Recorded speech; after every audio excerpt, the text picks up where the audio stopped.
Здравейте! Сега ще ви представим урок номер 19.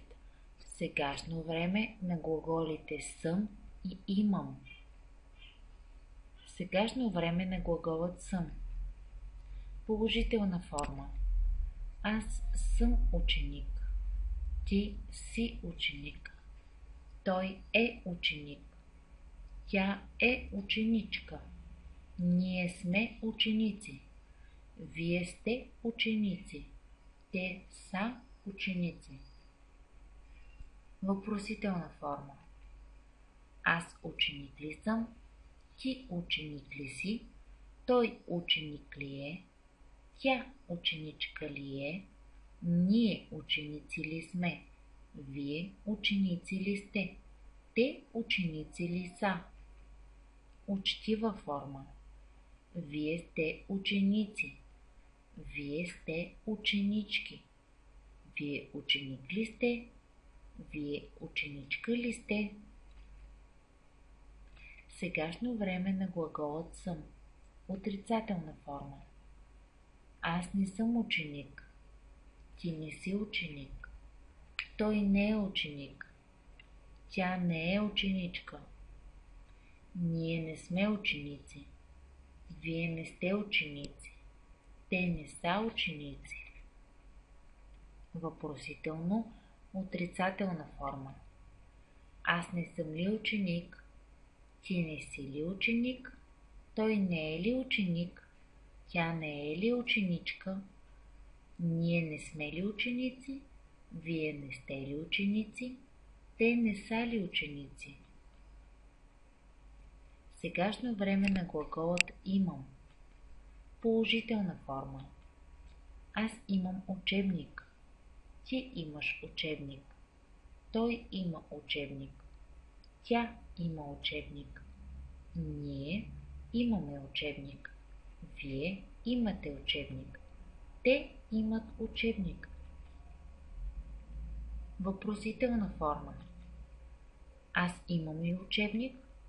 Ти имаш ли учебник? Той има ли учебник? Тя има ли учебник? Ние имаме ли учебник? Вие имате ли учебник? Те имат ли учебник? Отрицателна форма. Аз нямам учебник. Ти нямаш учебник. Той няма учебник. Тя няма учебник. Ние нямаме учебник. Вие нямате учебник. Те нямат учебник. Упражнение. Попълнете празните места с подходящите форми на глаголът съм. Иван е от Пловдив. Петя е ученичка. Ние сме студенти. Ти си добро момче. Ани и Свилен са учители.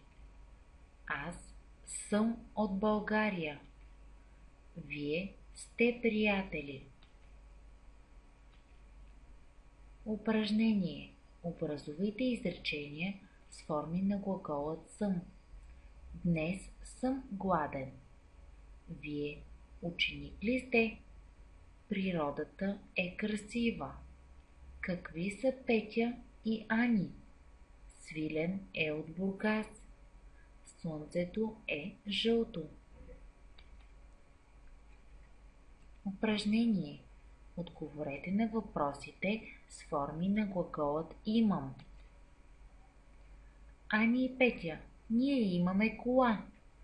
Какво имат Ани и Петя? Те имат кола. Свилен, аз имам коте. Какво има Свилен? Той има коте. Ани, аз нямам куче. Какво няма Ани? Тя няма куче. Петя и Свилен, ние нямаме работа. Какво нямат Петя и Свилен? Те нямат работа.